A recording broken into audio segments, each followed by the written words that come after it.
Welcome back to The Explainer. Today, we're diving straight into a highly crucial top-secret space mission. We're teaming up with Captain Cleo, our absolutely favorite, cheerful, adventurous space cat, and of course, her trusty sidekick, Boomer the robot. Let's get right into the mathematical mechanics of their latest operation. Okay, so before they could even think about taking off from the reverse Rocket 5 launch pad, they face one massive question.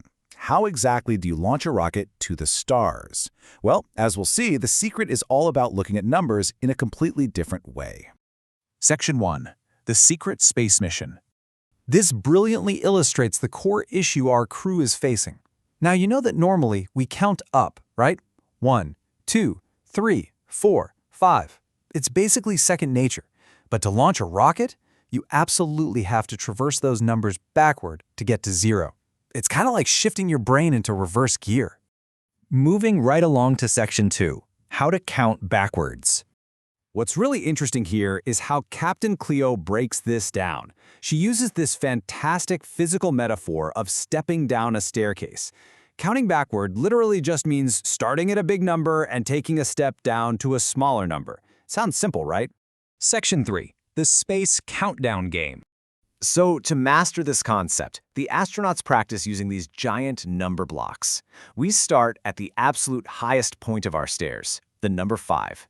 If you're following along with this explainer right now, let's see those 5 wiggle paws. The crucial point here is the association. To remember this starting position, they picture 5 giant space boots stomping directly on the moon. It creates a vivid, concrete image to kick off the whole sequence. Next up, we take a single step down. What comes right before 5 when we're going in reverse? Exactly, the number 4. And Boomer enthusiastically visualizes this specific step with a pretty fantastic mental image. He says, 4 flying saucers zooming past my ears. Zoom, zoom! It's playful, but it totally works to lock that number into memory. Continuing our descent toward the launch pad floor, we step down once again. This brings us to the number 3. For this level, the source material gives us 3 funny space aliens doing a silly wiggle dance. Actually, Boomer even dances along to this one, making the number 3 feel completely real and active. We're getting much closer to the ground now. Stepping down one more time, we hit the number 2. This step is perfectly defined by 2 twinkling stars blinking right at us. You know, wink, wink. It's a slightly calmer, quieter image as we near the end of our numerical descent.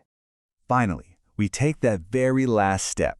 We have reached the final number in our countdown line, the number 1.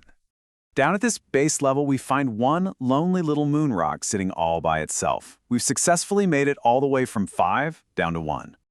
Let's just pause and quickly recap this brilliant methodology. 5 space boots, 4 flying saucers, 3 space aliens, 2 twinkling stars, and 1 moon rock. By pairing descending numbers with these specific, colorful associations, this abstract concept of reverse counting becomes highly concrete. It's just super memorable. Which brings us to Section 4, the Grand Rocket Launch. With the training complete, it is time to put this mathematical theory into practice. I need everyone participating in this explainer to follow Captain Cleo's interactive checklist out loud right now. You ready? 5. Pat your head. 4. Touch your toes. 3. Pat your tummy. 2. Clap your hands. 1. Pause on your helmet. And blast off!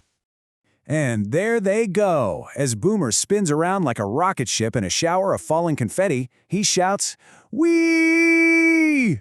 We did it! We counted backward and flew all the way to the stars." It's absolutely clear that mastering the sequence is what leads directly to mission success.